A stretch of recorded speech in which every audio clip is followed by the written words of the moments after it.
உருவாய் ஒளிகின்ற வேலெடுத்து உறுதுணையாய் வருகின்றவன், எனக்கு உறுதுணையாய் வருகின்றவன்.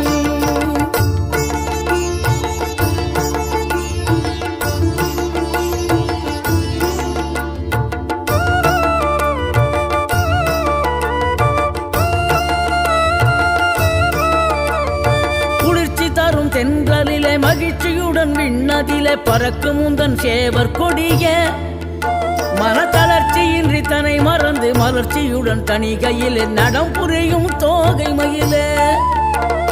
பன்னீரில் அபிஷேகம் நீரில் அலங்காரம் அதிரூபம் கொண்ட முருகன், நீ புரியாமல் அடியேனும் பிழை 100 செய்தாலும் பொறுத்தருளும் செல்வ